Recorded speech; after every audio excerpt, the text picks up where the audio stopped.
There are a whole range of factors that affect the food choices that people make every day. Time and convenience, how much money we've got, our taste preferences, as well as the environmental impact. But we can't really discuss planetary health without talking about human health, which is why I was really keen to talk to my guest today, Barbara Bray. Barbara has 25 years experience in the food industry, including working on the nutritional quality of products. In 2019, Barbara was awarded an MBE for services to food nutrition, and last year did an internship in the UK government in the DEFRA team looking at policy on healthy diets.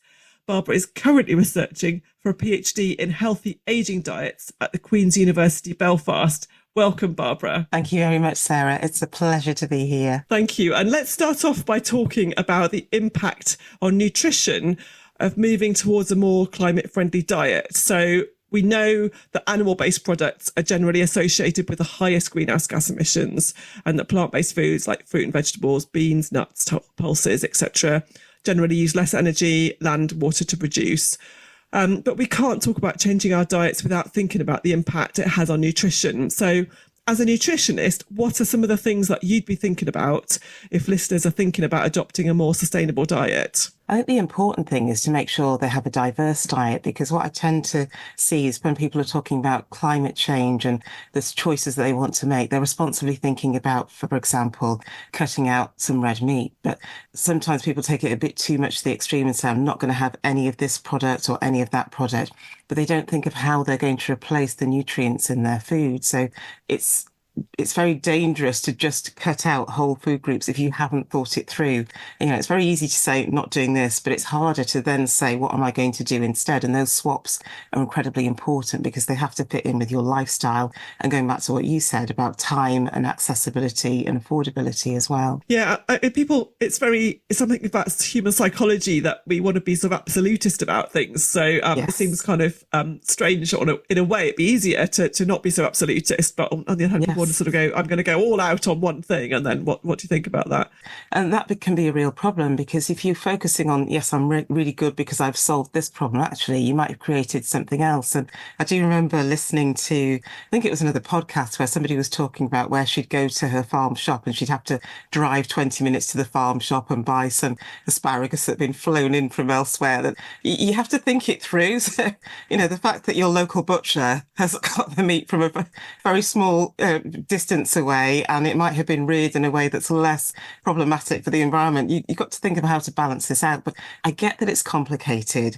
We all don't have hours of time to pour through the statistics on the greenhouse gas emissions, and also think about how we're cooking the food as well, because that can add a bigger problem. You might start with something that's been reared in a way or that's been produced in a way that's really environmentally friendly, but then stick it in the oven for 3 hours and then it creates a different problem. So it's about finding that balance, and that's not what people want to hear. They just want a quick solution that says buy that salad or buy that prepared potato and not have to worry about the rest of it. Brilliant. So your work at the moment focuses particularly on healthy aging. So how much crossover is there between the foods that are good for ensuring human health as we age and planetary health? There is some crossover. So if you think of our UK food-based dietary guidelines, we have that Eat Well guide, haven't we, which is shaped like a circle and divided into the 5 sections and proportions of what we should eat. And that's for the whole population. It's not specifically for older people, which presents a slight problem, because if people are looking for guidance on what to do as they get older, it's not as easy to find when you've just got one set of guidance rules for the population. But obviously, fibre is something that we don't have enough of in our diet as younger people, never mind older people. And that generally comes from having a diet that's high in plant-based foods, so fruits and vegetables. And some starchy foods as well, so breads and so on. And as we get older, people tend to eat a little bit less. So the amount of calories that we need doesn't necessarily diminish a lot. But what tends to happen is either the motivation to eat as much goes, or appetite gets reduced, or people's circumstances change and their lifestyle doesn't adapt to the fact they still need to eat well for themselves. So the amount of fibre and, for example, folate in the diet can drop to the point where it's just not sustainable for good health. So, you can keep going, but it doesn't mean you're very healthy. And the other thing that we have a problem with as we age, we have digestive problems. We can't absorb vitamin B12 very easily. So if you then decide to reduce the foods that contain vitamin B12, that can present other problems. So it's about finding that balance, and that's where a bit of everything comes into play. So if you take the guidance that we've got from the government, it's about not having more than 70 grams of processed red meat and so on. But it tends to be that people aren't already reaching that as they get older. So if you then decide to cut it out completely, and you haven't got an alternative for your vitamin B12 for either a small amount of fresh meat or so on, then it makes it quite problematic, and you just store up problems for more chronic diseases and illnesses as you age. Fascinating. And what about protein as we age, and I guess protein in general? Yes, so when you look at the National Diet and Nutrition Survey data, it does show that a lot of us are meeting our requirements for protein in terms of grams.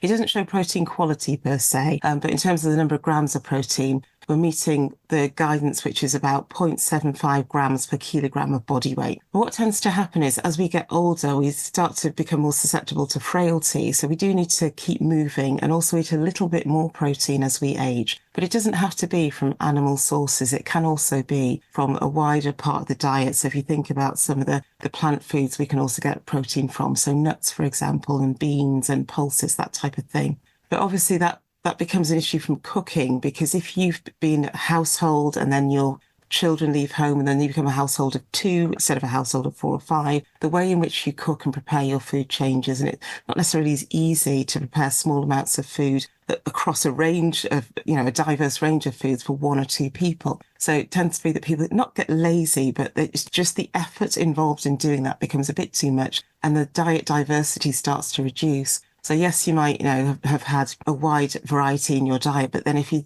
not having as many beans or pulses, or you're not having as many nuts and things like that, it can make it difficult to top up the protein if you're not eating a lot of meat either. Fascinating. Yeah. So I mean, I guess in terms of the way people are changing what they eat, so part of your research is about gathering insights from people about how they eat.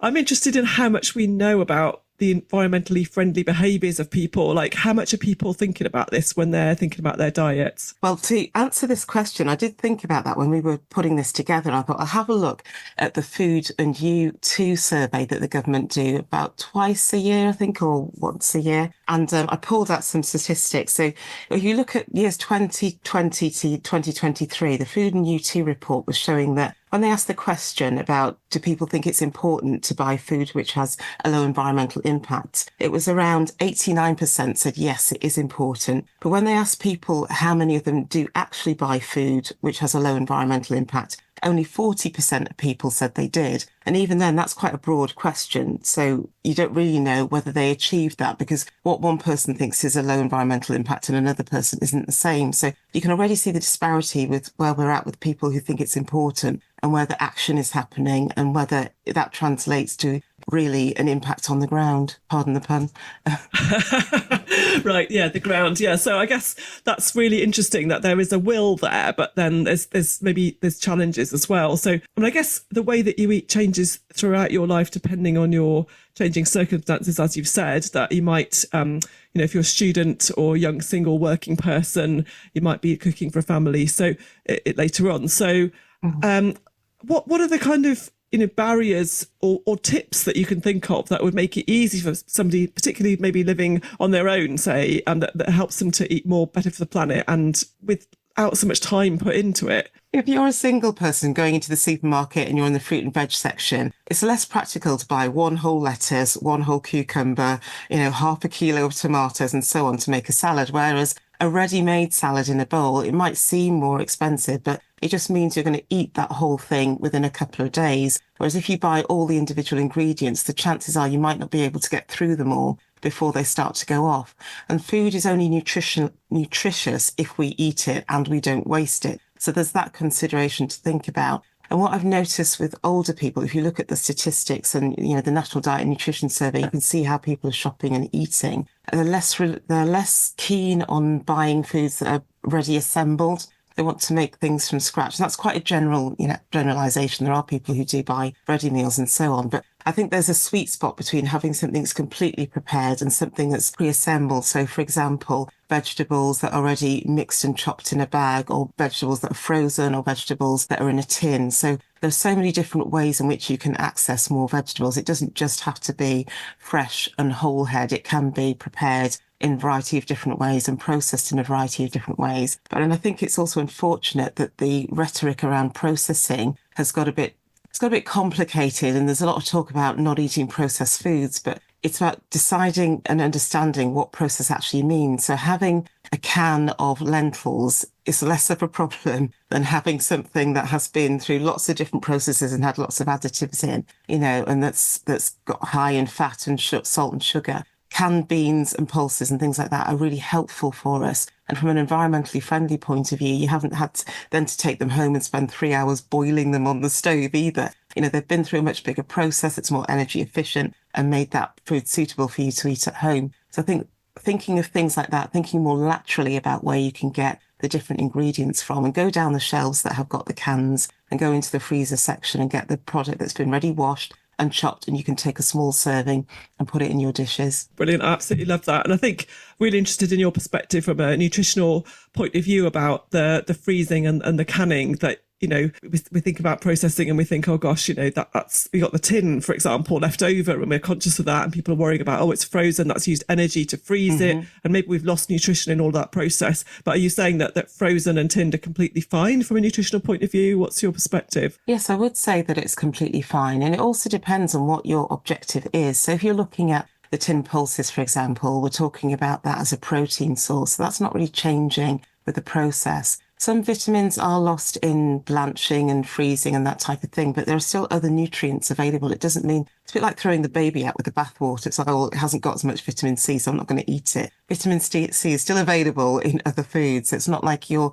relying on one particular source, and that's where variety in diet comes into it. But also there's, it's also important to think about how you approach animal-sourced foods in your diet. So it might be that you're having a small amount of milk, a small amount of cheese, a small amount of meat that can balance things out. So you're not constantly trying to find all the different foods that you need to make one meal. Brilliant. And if people are sort of thinking, I think about a tin of beans and I'm thinking maybe baked beans, or we're talking about a tin of beans which has not got anything with it. And if so, how would you turn that into a meal? Have you got any tips? I think tips for me, I love using the canned lentils and you can add them to lots of things actually. Even if you wanted to make a pie or a curry or that sort of thing, that's really good. I tend to only have baked beans myself if I'm having them as an accompaniment. So if I'm having scrambled egg or something, then I'll have baked beans. I'm trying to think of how I'd use them. But baked beans on toast, when you think about it, yes, toast, you have to you put the bread in the toaster, and that's using a bit of energy. But in terms of a nutritious meal, you have got quite a lot of what you need. Obviously, if you're worried about sugar, then the low sugar option is better. But it's about thinking laterally about your diet and thinking how many times or the frequency that you're going to include something in your diet, because a food itself isn't good or bad. It's the way in which you incorporate it into your diet that's good or bad. And we know that people tend to eat things in rotation. So I saw statistics from Sainsbury's supermarket saying people tend to have the same 6 meals in rotation. And if you do that and 2 or 3 of those meals have got quite a negative impact on the environment, then you're never going to get out of that trap. So by switching, for example, and maybe halving your meat and putting pulses where you might have had 100% mince, for example, that's one way of doing it. Using a little bit less cheese and thinking how you can change your recipe. So you might still have the same 6 meals on rotation, but the ingredients that you use to make those meals can be swapped in and out. I love it. Yeah. No, sometimes when I give these talks, I give the example of beans and jacket potato, and I got emails from sort of vegans saying, you're making vegan food sound really bad, and send me recipes and so on. But I absolutely love baked beans and jacket potato. So, what's your, is that a good one?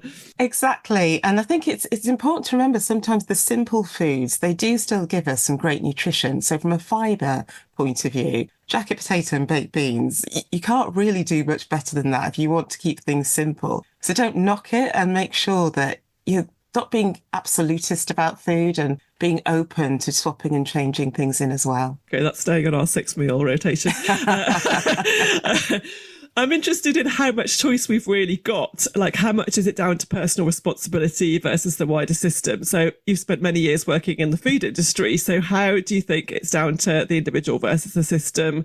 What can the food industry do which would help consumers? So is it about the type of food on offer, or clearer signposting, labelling, accessibility? It's one of those difficult things, isn't it? Which comes first? Because in the industry, what we say is we can only sell what people want to buy. But by the same token, people can only buy from what's there. So you can see how this argument becomes really cyclical. When you're talking to new product developers, they'll say, oh, the brief is we need to produce this particular type of food. And then when you drill down into it, you think, well, who's created that brief? Is it the marketing team? Is it really the salespeople? Because certain things will sell better. And I worked in the fresh processed vegetable sector for a while, and it was always easier for us to make crispy fried potato slices fly off the shelves than it was to make a hummus and vegetable salad fly off the shelves. You know, those products were really difficult for us to sell. It wasn't difficult for us to make them. We could make them really easily, but you'd get it listed on the shelf and you'd be really excited about this new butternut squash salad that we've all been developing for 20 weeks. And then the sales would just take an absolute nosedive.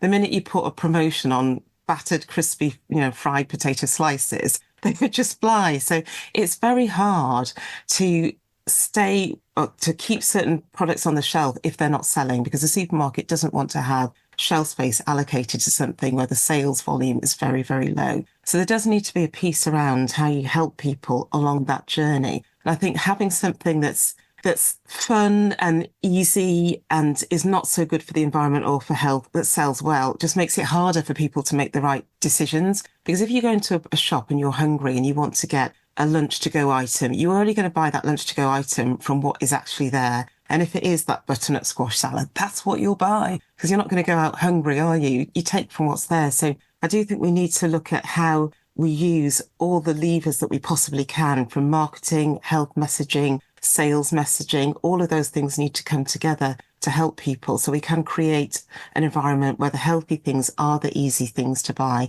and you're taking away some of the options that are convenient and sometimes seen as more fun, but making them less available, because it's about that mix of affordability, accessibility and availability. And you think historically, when our parents were young, a lot of these foods just didn't exist. You couldn't go in and buy lots of different types of crisps and chocolate and biscuits that were all wrapped in plastic packaging and all taking its toll on the environment. You just couldn't have that. And when you did have that, it was usually a kid's birthday party, or it was at a weekend, it was a special occasion. Whereas now these foods come into our environment on a daily basis. And I just think we need, not just as an industry, but also using policy levers and influencing and whatever we can to try and change that environment round to make it more normal to see better access to fruits and vegetables and foods that are better for our health in general. I mean, I'm now hankering after some crispy fried potato. I mean, are we basically saying that the things which are most sort of appealing are often not good for our health or the planet? Is there a fundamental problem here that we don't have foods which are both delicious and really good for us and the planet? I think when you look at the foods that we do tend to like, they tend to be higher in fat and sugar. So anything deep fried, or donuts, for example. Who doesn't love a donut? The problem is the quantity. I should stop talking about these because you know what we're going to be thinking about the rest of the day. My lunch in a minute, yeah. So those are the foods that tend to be our go-to, the foods that we crave over. But a couple of days ago, I've been on the road, I've been interviewing participants for my study, and I was just craving vegetables because I hadn't had them all day. And I was like, I just need something green, and it becomes about your palate. So if you're eating the same thing over and over again, and it's predominantly in your diet, that's what you want more of. And you tend not to think about the things that you aren't eating as frequently. But there are some foods that can be really colourful and exciting and interesting, but they're less accessible to us and usually less affordable. I don't know about you, but when I travel outside of the UK, it just feels like everybody's food is cheaper than ours. I'm sure it isn't, but in my mind, I'm like, I'm sure I would have paid more for that in the UK. Especially somewhere like Portugal. You seem to be able to go out and eat a meal for €15 or something, whereas here, you'd be lucky to get a sandwich, a drink and a chocolate bar. So it's a while ago since I travelled outside the UK, but so I used to live in France for a while, and I was really struck by how there was almost like canteens, which were sort of public, where you had this really good sort of homemade food, but Hmm. it was sort of felt like a real whole meal rather than sort of Yes. more of a chips and burger thing at different cultures. Yeah. I've noticed that when I work with growers in France and Italy at lunchtime, people who work on the farm or in the production area can get a really good lunch. Whereas if you look at our factories, the food factories in the UK, it tends to be more sandwich and drink. And I'm not saying there's anything wrong with sandwich and drink, but to have a good quality main meal, it sets you up for the day, and it also takes pressure off when you go home having to find a good quality main meal because you've already had one at lunchtime. And I think it's a shame that we've taken out that facility of canteens, and even public canteens, like you say, we don't have as much access to that in the UK. So I'm now picturing like this problem that like whose job is it to get the good stuff onto the shelves, because in a sort of free for all, then we're always going to be stuck with this problem of all this nice tasty bad for us stuff on the shelves. So yeah, who can solve this, and how do we deal with this sort of nanny state kind of discussion that ends up coming into it? For me, it's about pulling all the levers from different sources. So I think there is still a place for policy in there because nobody wants to be the innovator trying to change it on their own, because you will lose money if you start taking things off your shelf and people don't start buying it from, the best quality food from you. They go elsewhere to get the food that they're used to. That becomes a problem. So nobody wants to be the first to do that. Everyone has to work together within the same constraints. Otherwise, it's very easy to just do something that's cheap and cheerful, and that's contributing to poor health of the nation, whereas doing it the right way can be quite costly for everyone involved from the producer onwards, because you can say to a producer, can you grow your food in a way that makes it more nutrient dense? So maybe add more vitamins and minerals to the soil that gets taken up by the plant, for example. That would cost them more money. And also, we look at the recipes that are developed. If you know that something might not sell particularly well until people's tastes change, you're the one that's carrying all the cost of that from a manufacturing and retailing point of view. So if you think back to kind of 10, 15 years ago when we looked at reducing salt and sugar from our foods, and there was a lot of work around that in both retail and manufacturing, it was done bit by bit. So all of the manufacturers reduced their salt in the recipes a little bit across a few years. And then everyone was at that level playing field where all of the food that was available had slightly less salt in. So consumers couldn't swap and change. They then didn't notice. And that was a really good example of how policy and industry and the health messaging in the NHS all work together at the same time. I do think we need to use that type of principle to help people's diets change, because the availability and the messaging and the policy levers that push people down that route of changing their recipes all need to come together. Fascinating. So you've looked at sustainable diets in other countries. What can we learn from these? What I found really interesting, when I did my Nuffield Farming Scholarship in 2017, I went to Hong Kong, Shanghai, I travelled through South Korea and through New Zealand. And New Zealand's very similar to the UK in that we're not eating our 5 portions of fruit a day here, and neither are they. But what I really liked was that the way in which they market their foods makes it easy to make better choices. So, for example, if people are shopping for convenience, they'd have really good bags of salad where they designed them to make them more nutritious. So you already think a bag of salad is a bag of salad. It's quite nutritious, but they looked at the ingredients in them to maximize the impact. So putting ingredients that might have more vitamin C or more of a certain mineral, so that when you're picking up that bag of salad, the consumer doesn't have to think about, which salad. It's a case of all of these ones on this particular part of the shelf are really helpful for me. So whatever else they're going to eat, they know they've got that. And what I saw in South Korea was that street food and food that people are buying at lunchtime in the middle of their working day, again, a lot of vegetables in it. And that's part of their diet history and their diet culture. They're very big on kimchi. They have a lot of cabbage in their diet. And that's just something that's part and parcel of their everyday eating experience. Having said that, their diet is becoming slightly more westernized. They've got a very big coffee and cake culture. But to me, the fact that they are having a main meal every day that's full of vegetables, and their breakfast and their evening meal, for example, they're also having vegetables in those meals, whereas we tend to have a cereal or a yogurt or something. In our diet, only if you're having a cooked breakfast would you see mushrooms and tomatoes and things like that. In other countries, vegetables seem to be, in the countries that I went to, they seem to be incorporated throughout. And when you look at the West African diet, again, they have a lot of soups and stews where they're based on tomatoes and onions, and they might add spinach and a small amount of meat. So they might have a little bit of chicken or a little bit of pork or a little bit of beef. And so, yes, they're still having meat in the diet, but it's very small amounts that's helpful for flavour, but also helpful for health. But those foods are becoming frowned upon these days. So nobody wants to eat bean stew and rice because it's seen as not trendy and, it's what poor people eat. But actually, bean stew, which is made with a little bit of fish, a little bit of palm oil, and served with rice that's come locally and it's not having to be boiled for hours and hours. You can't get much better than that as a balanced meal in the middle of the day. So I think we've got a lot to learn from other countries about food culture and how we raise our children, because also what happens is the information and the messaging that you get as a child about food stays with you all through your life. So even as an adult, you think you've made your own choices and set up your home how you want it. There'll still be that influence of what you had when you were a child. That's really inspiring, although slightly depressing about the social changes. But I suppose that's also saying that social things can change what we eat, and maybe that could be a positive thing in the future as well. Social change can be, because without it, we can't get to the solution. We do need every single bit of the map to be accessed. Is that the right phrase I'm looking for? We need to access all areas, is what I'm saying. Excellent. Well, I think that's a really great note to wrap up on. And before we go, I'm asking all my guests, what are you having for dinner tonight? Tonight is chicken stir fry, because I flew in back home yesterday and literally dropped into the supermarket. I've got loads of frozen vegetables at home and some noodles, so it's going to be chicken stir fry with the frozen veg noodles. That sounds really nice. Excellent. Well, I hope you have a lovely dinner, and thank you so much for your time, Barbara. It's been fascinating talking to you. Thank you very much for having me.